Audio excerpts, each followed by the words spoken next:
Goeiedag, ek groet jou in die kosbare naam van Jesus Christus. Ons dink ons weet hoe dinge sal uitdraai. Ons dink ons weet wat die beste as ook die slegste uitkoms van elke situasie sal wees. Jy verloor miskien jou werk en jy dink jou loopbaan is vir altyd verby.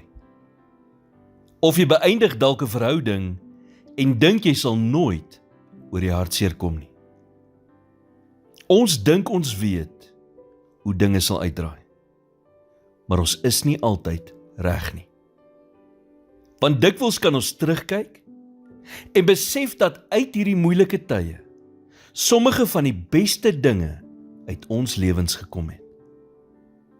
'n Nuwe werk wat oor jou pad kom, waarin jy doodgelukkig is. Of 'n wonderlike huweliksmaat wat beter is as wat jy ooit voor kon gevra het. Dink daaraan.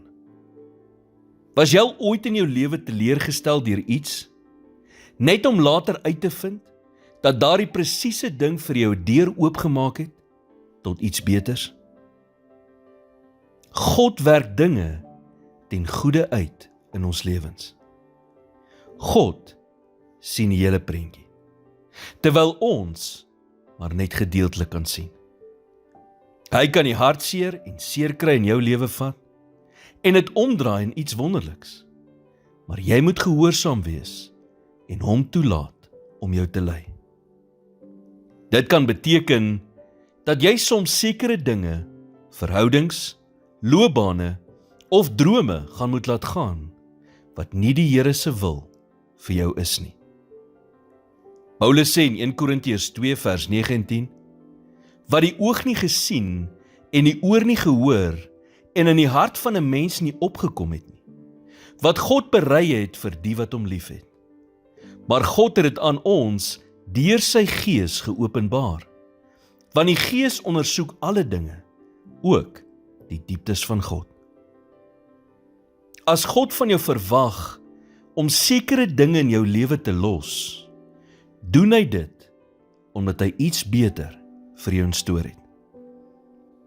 Luister waartoe hy jou roep, maar luister ook na dit wat hy jou vanaf wegroep. God is getrou en hy's goed.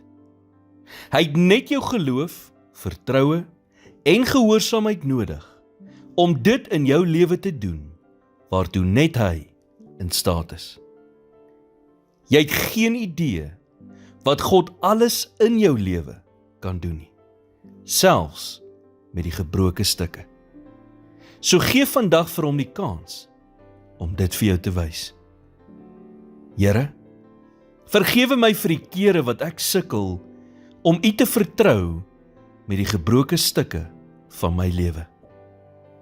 U sê in die woord dat sonder geloof is dit onmoontlik om U te behaag. En ek wil U behaag. Ek wil U vertrou. Ek wil hê U moet my beproewinge tot my beswil en tot U eer gebruik. In Jesus naam bid ek dit. Amen.